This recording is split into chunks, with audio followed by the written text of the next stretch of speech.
नमस्कार। आज का हमारा टॉपिक है उपभोक्ता संरक्षण से संबंधित जो भी हमारा अधिनियम अभी 2019 वाला चल रहा है। 1986 के बाद में उपभोक्ताओं के क्या कर्तव्य हैं, क्या उनके अधिकार हैं, कैसे वो अपना बचाव कर सकते हैं खराब सामान खरीदने से या खराब सेवाओं से। यदि उनको मिल जाती हैं खराब सेवाएं या खराब सामान उनको मिलता है तो वो कैसे कहाँ पर शिकायत कर सकते हैं, जिला आयोग का क्या मामला है, राज्य आयोग का काम क्या मामला है और राष्ट्रीय आयोग को क्या मामला है। इन सब बातों के बारे में चर्चा करेंगे। एक छोटा सा करेक्शन मैं शुरू में ही करवा देता हूँ, जो नोट्स में भी है और आपकी किताबों में भी है। मतलब 90% किताबों में वही है कि उसमें कन्फ्यूजन था और मैंने उसको ढूंढा है और उसको मैं पहले ही करवा देता हूँ आपको। कई विद्यार्थी क्या है कि पूरा वीडियो नहीं देख पाते, तो वो गलती तो मुझे सुधरवानी है, तो मैं आपको पहले ही उसमें चेंज करवा देता हूँ। आपको 90% बुक्स के अंदर यही मिलेगा, क्योंकि 2019 के अधिनियम के अकॉर्डिंग ये चेंज किया गया था और उसके बाद में चेंज कर दिया गया। ये देखो, ये देखो जिला आयोग का। यहां पर ये जो जिला आयोग का है ये 1 करोड़ तक आपको किताबों में भी यही मिलेगा, क्योंकि 1986 में एक अधिनियम आया तो उसमें तो जिला में 20 लाख तक की लिमिट थी।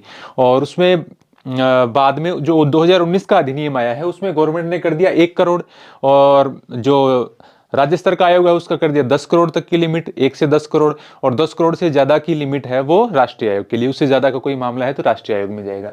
लेकिन दिसंबर 2021 में मैं आपको साइड में एक गजट नोटिफिकेशन भी भारत सरकार का राजपत्र दिखाऊंगा। दिसंबर 2021 में गवर्नमेंट ने दोबारा संशोधन किया है इसके अंदर। दोबारा उन्होंने ये लिमिट कम कर दी और ये लिमिट कम करके कर दी जिला आयोग के लिए 50 लाख तक की, 50 लाख तक की लिमिट। इसी प्रकार से राष्ट्रीय आयोग में जो मैंने आपको लिखवाया था कि 1 करोड़ से लेकर 10 करोड़ है, उसको आप कर देंगे 50 लाख से लेकर 2 करोड़ तक, 50 लाख से लेकर 2 करोड़ तक। और 2 करोड़ से अधिक का मामला है वो राष्ट्रीय आयोग में जाएगा। ये आपको चेंज करना है। ये मैं ऑफिशियली बता रहा हूं, एकदम कोई मतलब टाइम पास नहीं है। आप खुद इसका जो राजपत्र है वो देख सकते हैं, उसमें नोटिफिकेशन के अंदर मैंने काफी चेक किया है इसको। किसी किताब में मुझे नहीं मिला ऐसा, मैंने खुद ये मेरे एक जो जगह मैंने देखा जब मैं सर्च कर रहा था जो अधिनियम वगैरह, तो मेरे को हिंदुस्तान टाइम्स की एक न्यूज मिली और उसमें इस प्रकार से कुछ लिखा हुआ था। फिर मैंने वेबसाइट पे जाके चेक किया तो उस पर क्लियर ये मेंशन किया हुआ था, जो मेरे को ऑर्डर था निर्धारित वो मिल गया। तो इसमें राष्ट्रीय आयोग में आप यहां कर लेना 2 करोड़ से अधिक, और राज्य आयोग में कर लेना ये 50 लाख से लेकर 2 करोड़ तक। ये बिल्कुल करेक्ट डेटा है, इसमें आपको कोई किंतु परंतु नहीं है, कोई सोचने की आवश्यकता नहीं है। ठीक है, अब हम पढ़ना स्टार्ट कर लेते हैं। इसमें देखिए सामान्य बातें मैंने सारी शामिल कर ली हैं। इसके अलावा यदि देखिए आप उपभोक्ता अधिनियम, उसकी धाराएं तो बहुत सारी है और उस धाराओं में से कुछ तो मैंने लिख दी हैं। जैसे जिला आयोग से आप राज्य आयोग में अपील करना चाहते हैं तो धारा 41 है, राज्य आयोग से आप राष्ट्रीय आयोग में अपील करना चाहते हैं तो धारा 51 है। 41 और 51 आपको याद रखना है। इसके अलावा धारा 10(1) है, उसका भी मैंने एक जगह मेंशन किया था।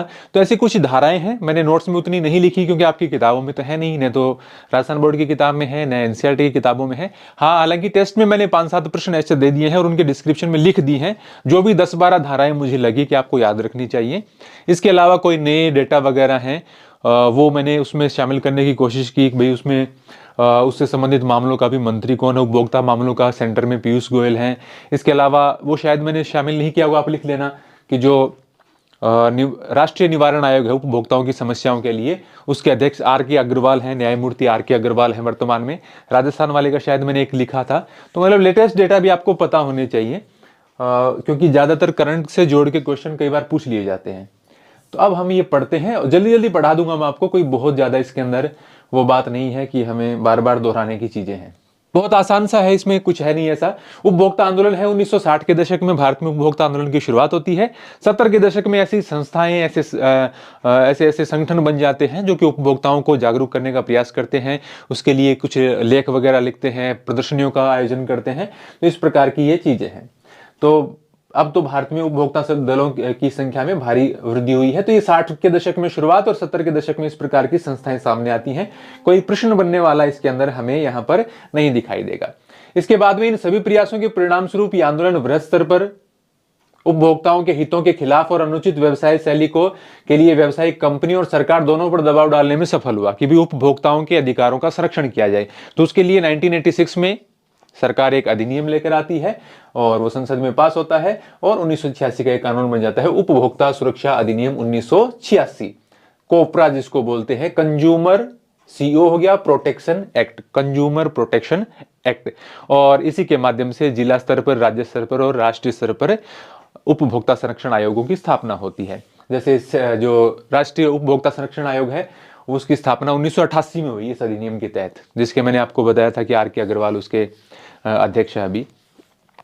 तो ये यहां पर दे दिया, लेकिन अब ये अधिनियम आप ये याद रखेंगे 2019 वाला, 2019 का ये अधिनियम है, 1986 वाले का इसने स्थान ले लिया है, अभी ये पूरी तरह लागू है। और उसी के मैंने बताया था कि इसमें जो जिला और राष्ट्रीय और जो राज्य आयोग हैं उनकी लिमिट भी वो बताई थी मैंने आपको, बढ़ाई थी इसके अकॉर्डिंग, लेकिन बाद में दोबारा चेंज कर दी गई, तो वो आप याद रख लेना। तो ये अधिनियम हो गया आपका। अधिनियम से संबंधित धाराएं वगैरह आप वो टेस्ट के अंदर देख लेना। इसमें भी जो जो कुछ एक दो इंपॉर्टेंट थी ज्यादा, वो मैंने इसमें भी लिखने की कोशिश की है, लेकिन चूंकि NCERT का और RBC का मैटर ही मैं ज्यादा रखना चाहता, तो इसलिए तो मैंने इसमें कुछ बहुत ज्यादा चीजें शामिल नहीं की। उपभोक्ता इंटरनेशनल, ये हम थोड़ा सा देख लेते हैं। 16 अप्रैल 1985 को संयुक्त राष्ट्र ने उपभोक्ताओं की सुरक्षा के लिए संयुक्त राष्ट्र के दिशा निर्देशों, इसी का शॉर्ट फॉर्म है ये UNGCP, United Nations guidelines for consumer protection, यानी उपभोक्ताओं के संरक्षण हेतु संयुक्त राष्ट्र के दिशा निर्देश। तो 1985 में 16 अप्रैल 1985 को यह उपभोक्ताओं की सुरक्षा के लिए दिशा निर्देश इनको अपनाया। ये उपभोक्ताओं की सुरक्षा के लिए उपयुक्त तरीके अपनाने हेतु राष्ट्रों के लिए और ऐसा करने के लिए अपनी सरकारों को मजबूर करने हेतु उपभोक्ताओं की वकालत करने वाले समूह के लिए एक हथियार था कि भाई पूरे विश्व में उपभोक्ताओं के संरक्षण की बात हो रही है। UN का आप ऑर्डर देख लो तो वो सबके लिए पूरी दुनिया में एक काम की बात हो गई। अंतर्राष्ट्रीय स्तर पर यह उपभोक्ता आंदोलन का आधार बना। कंज्यूमर के प्रोटेक्शन के लिए जो भी एक्टिविस्ट काम करते थे उनके लिए काम की बात हो गई। आज उपभोक्ता इंटरनेशनल 115 से भी अधिक देशों में 120 संस्थाओं का एक संरक्षक संस्था बन गया है। अब दूसरा है, इसमें दो शब्द आते हैं कई बार, ये किताब में दे रखे थे, कैविट एम्प्टर और कैविट वेंडिटर। इसका मतलब क्या है देखो, कैविट एम्प्टर खरीदने वाला सावधान रहे, लैटिन वाक्यांश है और इसका अर्थ है खरीदने वाला सावधान रहे, और कैविट वेंडिटर का मतलब है बेचने वाला सावधान रहे। तो ये उपभोक्ताओं के संरक्षण से संबंधित दो लैटिन वाक्यांश काम में लिए जाते हैं। बाजार की ताकत ने एक विक्रेता बाजार अर्थात कैविट एम्प्टर के पहले के दृष्टिकोण को उपभोक्ता बाजार अर्थात कैविट वेंडिटर में बदल दिया है। यानी आज उपभोक्ता महत्वपूर्ण है मार्केट के लिए। किसका मतलब, ये कहा भी जाता है कि आज के दौर में उपभोक्ता है वो एक राजा है, उसके अनुकूल ही काम करना पड़ता है सबको। अनुचित व्यापार पद्धति, भाई इस प्रकार से गुणवत्ता से समझौता करके या खराब चीजें बेच के या कम तोल के या कुछ मात्रात्मक या गुणात्मक या उसमें शुद्धि या शुद्धि, इस प्रकार की यदि कोई गड़बड़ करता है तो वो अनुचित व्यापार पद्धति हो गई। किसी भी सामान या सेवा की बिक्री, उपयोग या आपूर्ति को बढ़ावा देने के उद्देश्य से एक व्यापार पद्धति जो उसकी गुणवत्ता, मानक, मात्रा, संरचना, शैली या मॉडल को गलत रूप से दर्शाती हो तो वो व्यापार पद्धति आपकी अनुचित हो गई। अब इसमें कुछ छोटी छोटी बातें आएंगी, कुछ ज्यादा है नहीं। प्रतिबंधी व्यापार पद्धति, ये क्या है, नाम से स्पष्ट है, एक व्यापार पद्धति जो वस्तुओं और सेवाओं से संबंधित दाम में इस प्रकार चालबाजी करती है या बाजार में आपूर्ति के प्रवाह को प्रभावित करती है कि उपभोक्ताओं से एक अनुचित कीमत वसूली जा सके। या तो चालबाजी करके सेवाओं और वस्तुओं का मूल्य ज्यादा वसूलना, या जैसे जमाखोरी वगैरह करके उसकी कमी दिखाकर उसका रेट बढ़वा देना मार्केट में, इस प्रकार की चीजें, तो ये प्रतिबंधी व्यापार पद्धति हो गई। उपभोक्ताओं के संरक्षण का महत्व देखो, एक तो उपभोक्ताओं के दृष्टिकोण से क्यों जरूरी है, क्योंकि उपभोक्ताओं को संरक्षण की आवश्यकता क्या है। भाई ऐसा थोड़ी है कि सब उपभोक्ता के ऊपर ही छोड़ दें कि सब आपकी ही जिम्मेवारी है, क्योंकि एक तो उपभोक्ता उतना ज्यादा समझदार नहीं है, अनभिज्ञ है, उसको अपने अधिकारों का भी पता नहीं है, उसको ये भी नहीं पता है कि बेचने वाले की क्या क्या जिम्मेदारियां हैं और उसका खुद के क्या क्या राइट्स हैं, वो उसको पता नहीं है, अनभिज्ञ है। तो उपभोक्ता अनभिज्ञ है, वो अपने अधिकारों के प्रति, अपने कानूनी जो नियम है उनके प्रति जागरूक नहीं है, तो उनको शिक्षित करने की आवश्यकता है। उपभोक्ता संगठित नहीं है, इसलिए उसके खिलाफ कुछ मतलब उसको गलत सामान दे दिया जाता है या सेवाएं दी जाती हैं, गलत सेवाएं दे दी जाती हैं या भुगतान करने के बावजूद सेवाएं नहीं मिलती हैं। तो ऐसी स्थिति में ऐसे संगठन कम हैं जो उपभोक्ता है उन मंचों के माध्यम से अपना प्रोटेस्ट है वो अच्छे तरीके से कर सके। उपभोक्ताओं का व्यापक शोषण, भ्रामक विज्ञापनों के माध्यम से बरगला के उपभोक्ताओं को गलत सामान बेच दिया जाता है। तो इस प्रकार के, तो इसलिए उपभोक्ताओं के दृष्टिकोण से उपभोक्ताओं का संरक्षण आवश्यक है। व्यवसायियों के दृष्टिकोण से ये कैसे आवश्यक है, व्यवसायियों के दृष्टिकोण से भाई व्यवसायी को खुद को क्या जरूरत है कि भाई वो उपभोक्ताओं का संरक्षण करे। देखिए, पहली बात तो व्यवसाय का दीर्घकालिक लाभ। जैसे आप जानते हैं ना कि आप, मैं इलेक्ट्रॉनिक का नाम लूं, आपको किसी और कपड़े बनाने वाली कंपनी का, जो कपड़े आते हैं कंपनियों के, उनमें आप कई ब्रांड के नाम देखते हैं और देखते हैं, तो उनमें कईयों पे आपका खुद का भरोसा है कि भाई इसकी चीज ली है तो यदि इसमें कोई खराबी आती है तो निश्चित रूप से ये ठीक करके देंगे या इनकी चीजें अच्छी होंगी, तो उनका एक नाम बनता है। तो उपभोक्ताओं के लिए जो व्यवसाय करने वाले लोग हैं, जो मैन्युफैक्चरर हैं, जो निर्माता हैं, तो उनका दीर्घकालिक लाभ होता है इससे कि कंज्यूमर का यदि वो भरोसा जीतने में कामयाब रहते हैं तो उनकी कंपनी आगे बढ़ती है और उनका काम और ज्यादा फैलता है, उनकी चीजें ज्यादा बिकती हैं। सामाजिक उत्तरदायित्व, ये तीसरा है। क्या दूसरा क्या है? क्योंकि व्यवसायी है वो समाज के संसाधनों का ही उपयोग करता है, यही समाज की जमीन का, यही इन्हीं का जल का, बिजली का, सरकारी संसाधनों का, तो वो सब चीजों का इन्हीं का उपयोग करके तो उसी से पैसा कमाता है। तो उसकी एक जिम्मेवारी भी बनती है कि वो अपना काम ईमानदारी से करे और उपभोक्ताओं के साथ न्याय करे। तीसरा है सामाजिक उत्तरदायित्व। व्यवसायिक संगठन उपभोक्ता को माल बेचकर पैसे कमाते हैं, तो उनका सामाजिक उत्तरदायित्व है कि भाई जिससे पैसा कमा रहे हैं कम से कम उनके साथ हमें धोखा न करें। फिर उसके बाद में नैतिक दायित्व, भाई मिलावटी चीज बेचना, जैसे खाद्य पदार्थों में मिलावट होता है, या फिर इलेक्ट्रॉनिक सामान है वो गलत बेच दें तो किसकी करंट लगने से मृत्यु भी हो जाती है। तो एक नैतिक दायित्व भी है व्यापारी का कि भाई हम गलत सामान है, मिलावटी सामान इस प्रकार का न बेचें।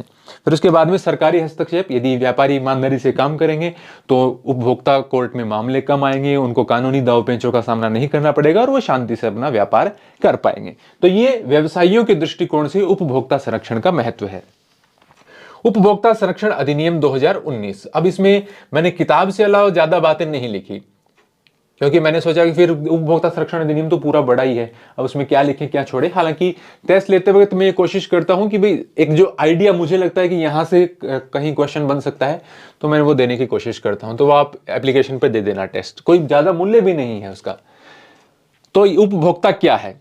एक उपभोक्ता वह व्यक्ति होता है जो किसी सामान को खरीदता है या जो सेवाएं प्राप्त करता है या कोई भुगतान किया गया है या भुगतान करने का वादा किया गया है। मतलब एडवांस में भी तो आप चीजें खरीदते हैं, जैसे ईएमआई वगैरह पे चीजें खरीदते हैं, तो वो कोई भी हो जो वो सामान खरीदने वाला उपभोक्ता है। लेकिन ऐसा व्यक्ति नहीं होना चाहिए कि जो सामान खरीद के खुद आगे बेचेगा, तो मतलब कोई बीच का व्यापारी नहीं होना चाहिए, उसको आप उपभोक्ता नहीं कहेंगे। जो अंतिम रूप से सामान का इस्तेमाल करने वाला है वो उपभोक्ता है। तो ये उपभोक्ता हो गया। परंतु कोई भी व्यक्ति, जो देखिए ये लाइन यही है, कोई भी व्यक्ति जो पुनर्विक्रय या वाणिज्यिक उद्देश्य के लिए सामान या सेवाएं प्राप्त करता है उसे उपभोक्ता नहीं माना जाएगा। जो मैंने आपको बात बताई वही है, और वो उपभोक्ता संरक्षण अधिनियम 2019 के दायरे में नहीं माना जाएगा। फिर उपभोक्ताओं के अधिकार क्या हैं? तो 6 अधिकार दिए गए हैं। उनको आपको मतलब ऐसे रटाने की आवश्यकता नहीं है, अलग अलग तरीके से यदि मैं एक एक बार बोल के बता दूंगा तो भी आप ये खुद भी पढ़ के समझ जाओगे। सुरक्षा का अधिकार, भाई ऐसी कोई उनको डेंजरस चीज नहीं मिल जानी चाहिए जिसमें सुरक्षा मानकों का पालन नहीं किया है। जैसे कोई इलेक्ट्रॉनिक उपकरण है और आपको मतलब करंट आ जाए उसके अंदर, तो इस प्रकार की कोई खतरनाक चीज नहीं होनी चाहिए। मतलब वो स्टैंडर्ड के अनुरूप, आईएसआई मार्के के अनुरूप, जैसे आईएसआई मार्क का तो एक पहचान है, वो देखकर ही सामान खरीदना चाहिए। तो ये जो सुरक्षा का अधिकार है, ये उपभोक्ता का अधिकार है कि उसको चीज ऐसी सुरक्षित मिलनी चाहिए जिससे उसको किसी प्रकार का नुकसान होने का खतरा नहीं हो। ऐसे ही कोई खाद्य पदार्थ है तो उसमें कोई ऐसी कोई जहरीली चीज या आउटडेटेड चीज ऐसी नहीं होनी चाहिए जिससे उसको स्वास्थ्य के प्रति खतरा पैदा हो जाए, तो ऐसी चीज नहीं बिकनी चाहिए।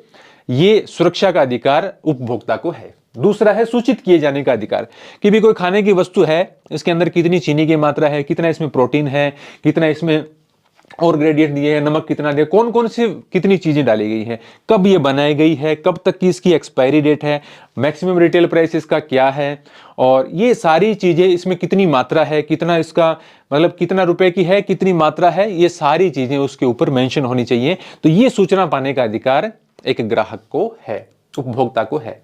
आश्वस्त होने का अधिकार, चुनने का अधिकार, भाई ऐसा नहीं है कि एक ही प्रकार की चीजें उपलब्ध हैं और उपभोक्ता के पास ऑप्शन नहीं है। उपभोक्ता को ऑप्शन मिलने चाहिए हर चीज के अंदर, ताकि वो उनमें से अच्छे का चुनाव कर सके अपने अकॉर्डिंग। देखिए कई तरह के उत्पाद होने चाहिए ताकि उपभोक्ता उनमें से अपना विकल्प का चुनाव कर सके। सुनवाई का अधिकार, यदि उसके साथ कोई धोखाधड़ी होती है, गलत सामान दिया जाता है या उसकी गारंटी वारंटी के बावजूद भी उसमें चेंज वगैरह नहीं करके दिया जाता, तो उसको सुनवाई का अधिकार होना चाहिए। ये उपभोक्ता संरक्षण का एक मतलब उपभोक्ताओं का एक अधिकार है, सुनवाई का अधिकार। 5वां है इसके अंदर निवारण पाने का अधिकार, कि उपभोक्ताओं को यदि गलत सेवाएं या गलत वस्तुएं दी जाती हैं तो, या अनुचित व्यापार पद्धति या प्रलोभन देकर या मतलब बरगलाकर, गलत विज्ञापन दिखाकर उनको ऐसी चीजें बेच दी जाती है, या डिब्बे के ऊपर कुछ लिखा हुआ है वैसा उसमें नहीं है सामान, उतनी मात्रा यदि उसमें अंदर नहीं है, मिलावट है, तो इस प्रकार की चीज है तो उसको निवारण पाने का अधिकार है। उपभोक्ता शिक्षा का अधिकार कि उपभोक्ता को जागरूक करना, सरकार मतलब उपभोक्ता अधिनियम के तहत सरकार की जिम्मेदारी है कि वो उपभोक्ताओं को जागरूक करे, वो उनको अपने अधिकारों के प्रति सचेत करे, जो नियम कानून बने हैं उनकी जानकारी दे। तो इसीलिए आप देखते हैं जागो ग्राहक जागो जैसे कैंपेन चलाए जाते हैं, उसके माध्यम से सरकार उपभोक्ताओं को जागरूक बनाने का प्रयास करती है। तो ये उपभोक्ताओं के 6 अधिकार हो गए। आप याद रखना उपभोक्ता संरक्षण अधिनियम 2019 के तहत कितने अधिकार हैं, तो 6 अधिकार हैं। और एक एक बार आप देख लोगे तो आपको ऑप्शन में ये भी दे दे कि इनमें से कौन सा उपभोक्ताओं का अधिकार नहीं है, तो मेरे ख्याल से आप उसमें पहचान जाएंगे। उपभोक्ताओं के उत्तरदायित्व क्या है? उपभोक्ता संरक्षण अधिनियम उपभोक्ताओं को विक्रेताओं द्वारा अपनाई गई किसी भी अनैतिक, शोषक और अनुचित प्रतिबंधी व्यापार पद्धतियों के खिलाफ संरक्षण तो देखो देता ही है, लेकिन उपभोक्ताओं के खुद के भी कुछ उत्तरदायित्व हैं। वो कौन से उत्तरदायित्व हैं उनका यहां पर, तो उनके विरुद्ध ये लड़ने का अधिकार देता है अधिनियम के तहत। उपभोक्ता अधिकार अपने आप उपभोक्ता संरक्षण के उद्देश्यों को प्राप्त करने में प्रभावी नहीं हो सकते। एक उपभोक्ता को खुद को भी अपने उत्तरदायित्व समझने चाहिए। भाई सामान्य सी बातें हैं, भी सामान लेने जाते हो तो चेक करो अच्छे से, उसके ऊपर क्या लिखा गया है उससे पूछो, एमआरपी को ध्यान से देखो, उसमें अपने अनुरूप यदि छूट करवाने की मंशा है तो आप कोशिश करें, बार्गेनिंग करने की कोशिश करें। सामान कैसा दिया जा रहा है, आईएसआई का मार्का उसके ऊपर है या नहीं है, प्रॉपर पक्का बिल लेने का प्रयास करें। वो नहीं लेते हैं तो आपकी उपभोक्ता कोर्ट में सुनवाई नहीं होगी, क्योंकि वहां पर आपको यदि आप कोई ऐसी सामान ले रहे हैं जिसका आपने बिल नहीं लिया है तो उसकी आपकी सुनवाई नहीं करेंगे, क्योंकि आप ये साबित ही नहीं कर पाएंगे कि मैंने किससे खरीदा है, कब खरीदा है। वो जब तक आप साबित नहीं कर पाएंगे तो आपका उपभोक्ता कोर्ट में जाने का कोई मतलब नहीं है। आपको कोई मिलावटी सामान मिला है तो आपके पास प्रमाण होना चाहिए कि मैंने इसी से खरीदा है। इसके अलावा उस मिलावटी सामान का सैंपल आपको देना होगा ताकि वो उसको जांच कर सकें। तो ये सब चीजें एक उपभोक्ताओं का उत्तरदायित्व है कि भी वो इन सारी चीजों का ध्यान लें, और कुछ मतलब थोड़े पैसे बचाने के लिए मतलब क्वालिटी से समझौता न करें, आईएसआई मार्कर से समझौता न करें। तो इस प्रकार की ये सारी चीजें हैं, ये यहाँ पर छोटी छोटी बातें लिखी हुई है, और मुझे नहीं लगता कि मुझे यहाँ पर आपको कोई अलग से सुनाने की आवश्यकता है। नोट्स आपके पास हैं ही, एक बार आप इनको देख लेंगे। लेन देन में ईमानदार रहें, वस्तुओं की खरीद पर ये प्रमाण के रूप में रसीद बिल देने को कहें, वही है सारी चीजें समय पर। और 2 साल का लिमिट होता है, यदि आप कोई भी सामान खरीदते हैं तो 2 साल के अंदर अंदर आपको उसकी शिकायत दर्ज करवानी होती है, नहीं तो वो काम की बात नहीं रहती। तो ये सारी चीजें आपको ध्यान में रखनी है। उपभोक्ता संरक्षण के तरीके और साधन। व्यवसाय द्वारा स्वनियमन। एक तो देखो जो व्यवसायी हैं, जो मैन्युफैक्चरिंग कंपनी है या सेवा प्रदाता कंपनी है, वो खुद अपनी एक रेगुलेटरी अथॉरिटी इस प्रकार की बनाए, जैसे आपकी सिम काम नहीं कर रही है, आपने रिचार्ज करवाया हुआ नहीं, तो आप उनके कस्टमर केयर पर बात करते हैं। बहुत सारी कंपनियों का ऐसा होता है कस्टमर केयर सिस्टम। या आप जैसे कोई वॉशिंग मशीन खरीदी और उसमें आपको चलाना नहीं आया या कुछ ऐसी खराबी है तो उससे संबंधित, जैसे आपने एलजी की खरीदी तो आप एलजी को कॉल सेंटर पे फोन कर सकते हैं। तो एक तो उनका खुद का ऐसा सिस्टम होना चाहिए जहां पर वो ग्राहकों को संतुष्ट कर सके, उनकी समस्याओं का निवारण करने के लिए ऐसे कॉल सेंटर स्थापित किए जा सकें। दूसरा है व्यापार संघ, जैसे एक तो फिक्की है हमारा, federation of Indian chambers of commerce and industry, और लिख लेना इसके आगे, आई का मतलब तो यहां पर बना ही नहीं, एंड इंडस्ट्री पूरा नाम इसका ये है, एंड इंडस्ट्री। और भारतीय उद्योग परिसंघ, federation of Indian industry, CII, confederation क्या बनेगा इसका, कॉन्फेडरेशन, चलो जो भी है याद नहीं मुझे। तो भारतीय उद्योग परिसंघ CII, कॉन्फेडरेशन ही बनेगा इसका, और आई का इंडस्ट्री हो गया, एक आई का इंडिया हो गया, तो भारतीय उद्योग परिसंघ हो गया। जैसे व्यापार, वाणिज्य और व्यवसाय संघों ने अपनी आचार संहिता को निर्धारित किया है कि भी व्यापारियों के जो संघ हैं उन्होंने भी व्यापारिक कंपनियों के क्या क्या दायित्व हैं उनको लेकर समय समय पर वो सेमिनार वगैरह आयोजित करते हैं, तो वो खुद ही ऐसा कर सकते हैं। तो व्यापारियों के जो संघ हैं वो उपभोक्ताओं के संरक्षण के लिए काम करें। उपभोक्ता जागरूकता भी, एक उपभोक्ता को अच्छे तरीके से यदि जागरूक किया जा सके, सभी उपभोक्ताओं को अपने अधिकारों का पता हो, तो वो ठगी के कम शिकार होंगे, और होंगे तो भी समय पर वो उचित मंच पर अपनी शिकायत कर पाएंगे। तो ये हो गया। फिर उसके बाद में उपभोक्ताओं के संगठन, खुद के उपभोक्ताओं के संगठन वो बना सकते हैं, ताकि जो व्यापारी हैं या जो ऐसी कंपनियां हैं उनके साथ ज्यादा फ्रॉड न करें, और फ्रॉड करें तो उनके ऊपर दबाव बनाया जा सके, ताकि उचित रूप से उनका मुआवजा या जो भी उनकी हानि है उसकी भरपाई हो सके। और सरकार सरकार अधिनियम बनाकर उपभोक्ताओं की सुरक्षा करती है। टोल फ्री नंबर जैसे एक तो 1811 4000 ये है ही, इसके अलावा एक टोल फ्री नंबर और दिया गया है कंज्यूमर प्रोटेक्शन के लिए 1915, उस पर भी आप कॉल कर सकते हैं और उससे संबंधित गाइडलाइन आप ले सकते हैं। फिर उचित जहां पर आपका जैसे 50 लाख रुपए तक का है तो आप जिला आयोग में अपील करें, 50 से 2 करोड़ है तो राज्य आयोग में अपील करें, 2 करोड़ से ज्यादा का है तो आप फिर राष्ट्रीय आयोग में अपील करें।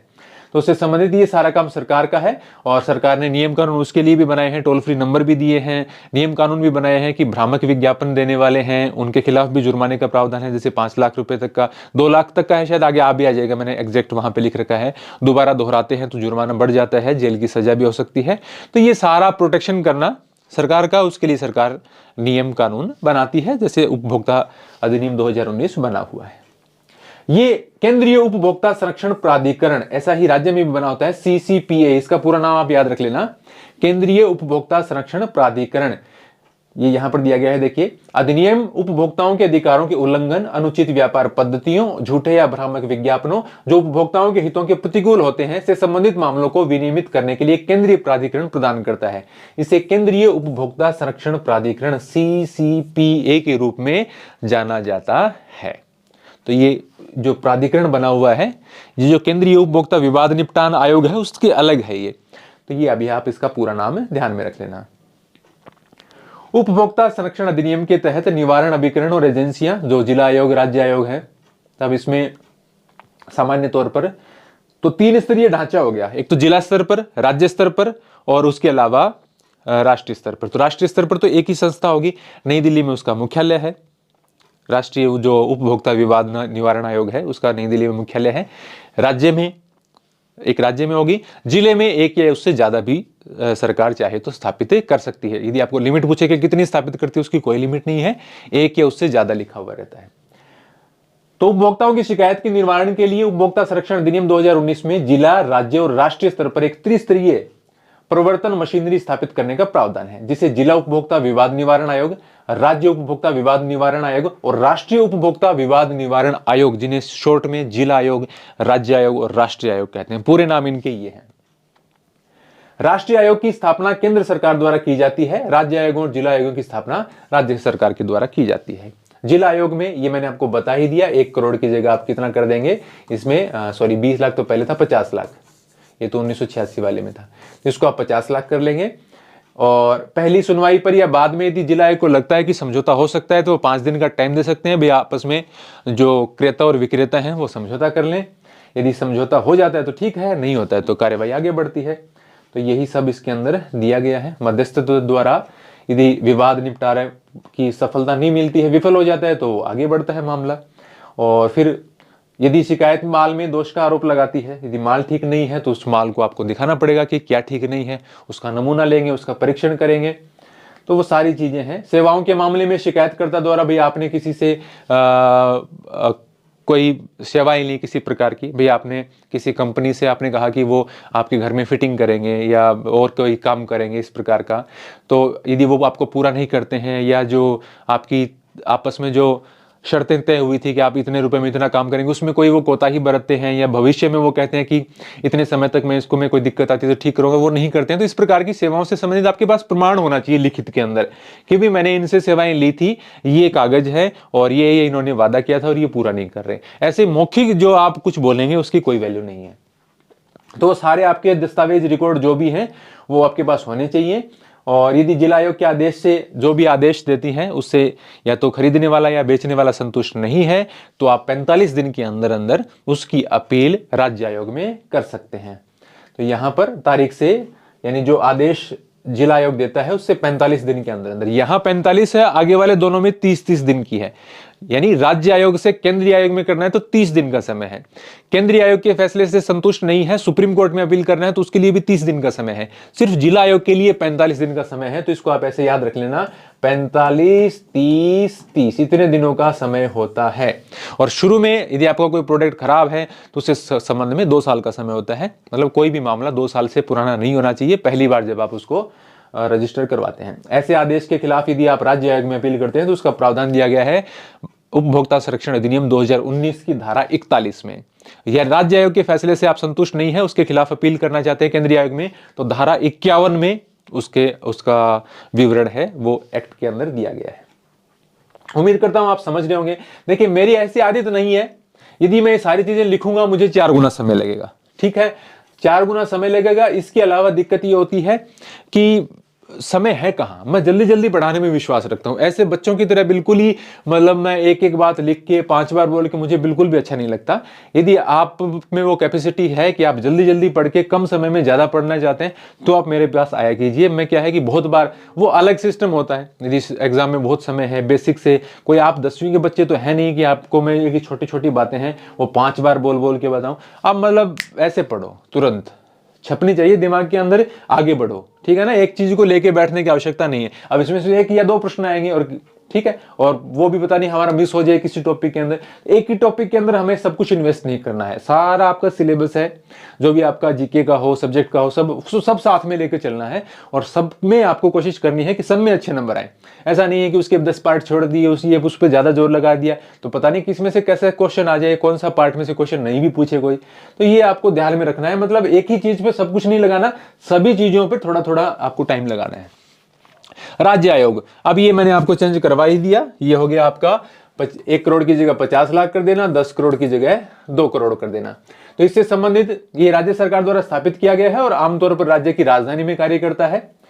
यदि राज्य आयोग के आदेश से कोई भी संतुष्ट नहीं है तो 30 दिनों के अंदर धारा 51 के तहत राष्ट्रीय आयोग में अपील कर सकते हो। राष्ट्रीय आयोग में यहां आप 2 करोड़ कर देना, 2 करोड़ से अधिक के तो राष्ट्रीय आयोग को पूरे देश का क्षेत्राधिकार मतलब पूरे देश के ही मामले इसके अंदर जा सकते हैं। 2 करोड़ से अधिक के राष्ट्रीय आयोग से आप संतुष्ट नहीं है तो 30 दिनों के अंदर अंदर आप इसके खिलाफ सर्वोच्च न्यायालय में, सुप्रीम कोर्ट में अपील कर सकते हैं। बहुत सामान्य सी बात है, आगे चलते हैं।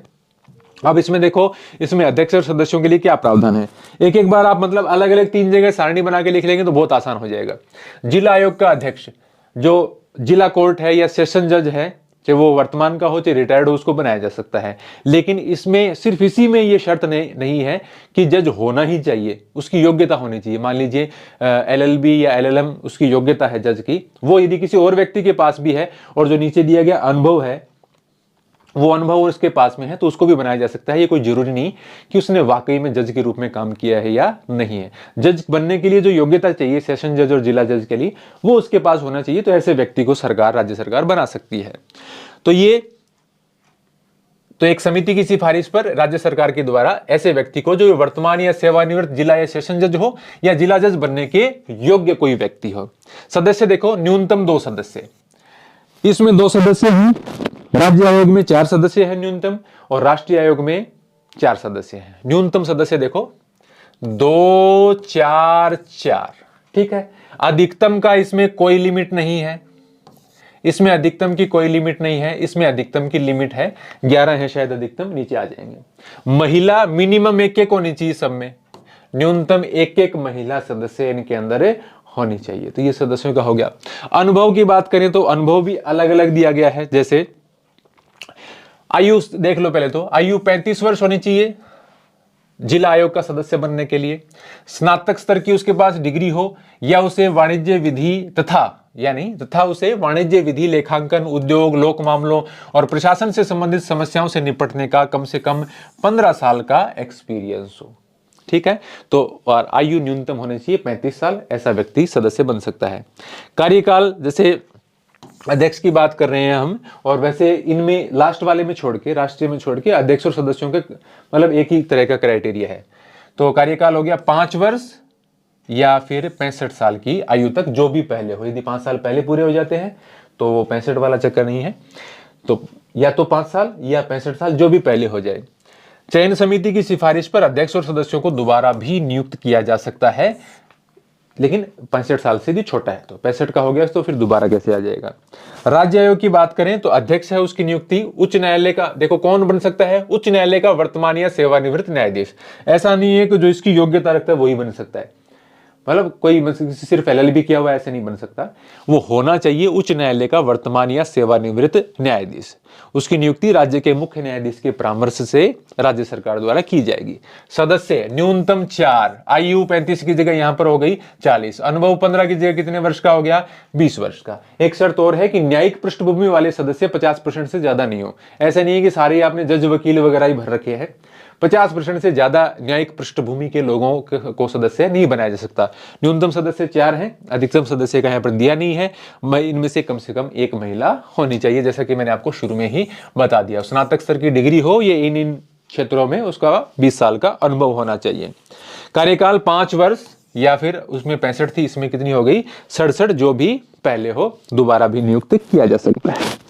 राष्ट्रीय आयोग, अध्यक्ष सर्वोच्च न्यायालय का वर्तमान या सेवानिवृत्त न्यायाधीश। यहाँ पर उसमें हाई कोर्ट है, इसमें सुप्रीम कोर्ट है, उसमें जिला या सेशन कोर्ट है, लेकिन ऐसी कोई योग्यता रखने वाला LLB कोई व्यक्ति है उसको भी बनाया जा सकता है।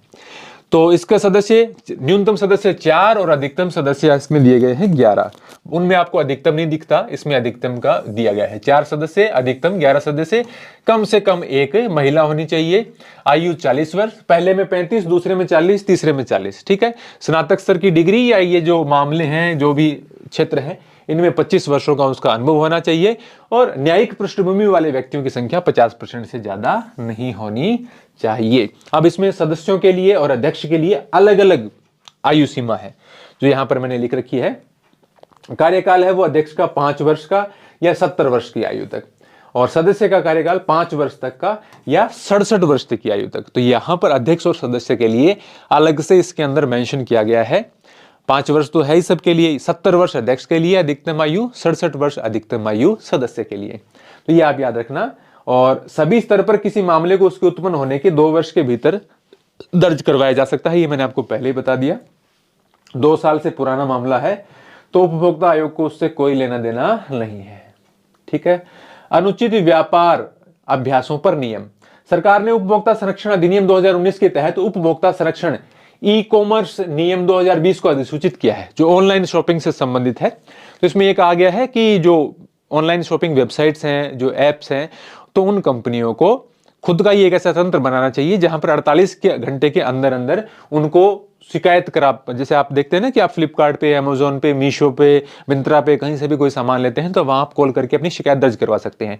तो रूल है कि 48 घंटे के अंदर अंदर उनकी शिकायत आप सुनेंगे, उनको आप ऐसा तंत्र उपलब्ध करवाएंगे जहां वो अपनी शिकायत दर्ज करवा सकें। 48 घंटे के अंदर उनको ऐसा मौका मिलना चाहिए, और 1 महीने के अंदर उनकी शिकायत का निवारण हो जाना चाहिए।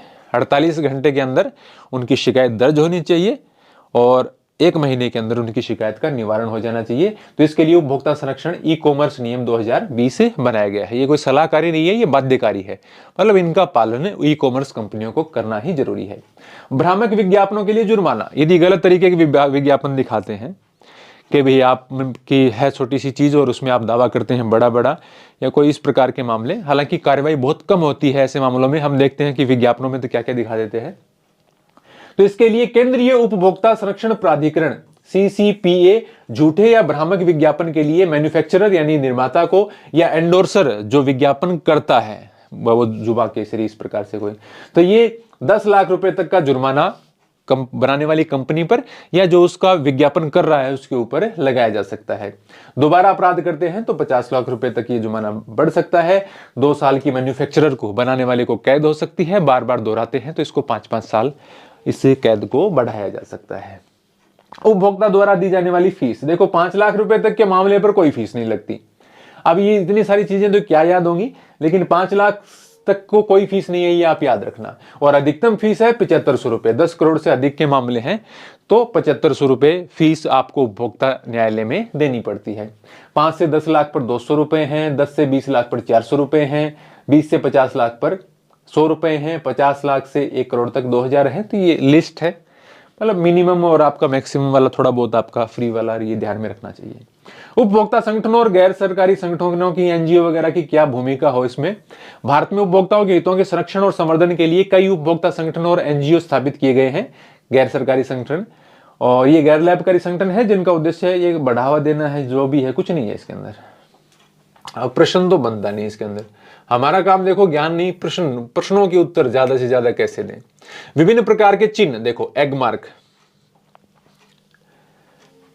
कृषि उत्पादों के लिए 1937 से लागू, 1986 में इसमें संशोधित किया गया था। एग मार्क ये जो है वो किससे संबंधित है, कृषि उत्पादों से संबंधित।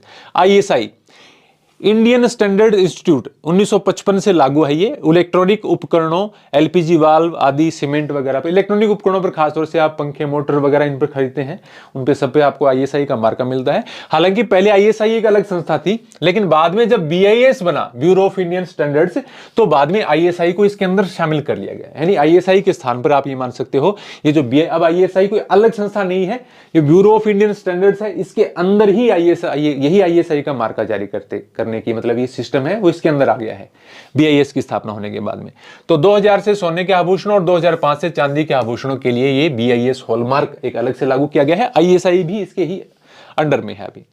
एफपीओ फ्रूट प्रोडक्ट्स ऑर्डर, ये 1955 से जो फलों से बना प्रसंस्कृत कोई भी उत्पाद है, उनका जो जूस वगैरह बनते हैं और हैं, उन पर लागू है ये। और ये इसके बाद में दो प्रकार की ग्रीन और ब्राउन डॉट है, ये वेजिटेरियन और नॉन वेजिटेरियन की सूचना देती हैं आपको। जो भी पैकेट है उसके रैपर के ऊपर आपको ये ऐसी ग्रीन या जो ब्राउन डॉट है वो आपको लिखी हुई मिलेगी। तो ग्रीन डॉट है इसका मतलब वेजिटेरियन उत्पाद है, ब्राउन डॉट है इसका मतलब नॉन वेजिटेरियन उत्पाद है। इको मार्क ये 1991 से पारिस्थितिकी तंत्र, इकोसिस्टम को कम प्रभावित करने वाले, इको फ्रेंडली, कि भाई ये पर्यावरण को कम नुकसान पहुंचाने वाला उत्पाद है, तो उसके लिए इको मार्क का एक साइन आता है। इसके बाद में मैंने थोड़े से निशान वगैरह दे दिए हैं, जो आपका ग्रीन डॉट, ब्राउन डॉट है, आईएसआई मार्का है, एफपीओ वगैरह है, ये और ये आपका इको मार्क हो गया। तो ये सारी चीजें जो भी मुझे लगा आपकी किताबों के अंदर से कि ये चीजें शामिल कर लेनी चाहिए। इसके अलावा भी 15-20 ऐसे पॉइंट बन सकते हैं जिनको आपको निश्चित रूप से पढ़ना चाहिए, वो आपको टेस्ट के अंदर मिल जाएंगी। हो सकता है टेस्ट के भी मैं वीडियो बना दूं, लेकिन मैं कह नहीं सकता, देखो इतना समय मिलता नहीं है। लाइक कमेंट आप देखो बिना किए मत जाया कीजिए, और बाकी आप तैयारी करते रहे हैं, नोट्स वगैरह पढ़ते रहें। ज़्यादा आप पढ़ सकते हैं उतना पढ़िए। कुछ धाराएं वगैरह जो मैंने टेस्ट में दी हैं वो आप जरूर थोड़ा सा ध्यान से देख लेना। एक्स्ट्रा आप याद कर सकते हैं, वो आपकी चॉइस है, मैं आपके ऊपर छोड़ता हूँ कि आप कितना पढ़ सकते हैं, कितना एब्जॉर्ब कर सकते हैं, कितना याद में रख सकते हैं, उसके हिसाब से ही अपने फैसले लिया कीजिए। आपने इतनी देर ध्यान से इसको सुना, बहुत बहुत धन्यवाद। आप नए हैं तो हमारे चैनल को सब्सक्राइब जरूर कर लेना। धन्यवाद।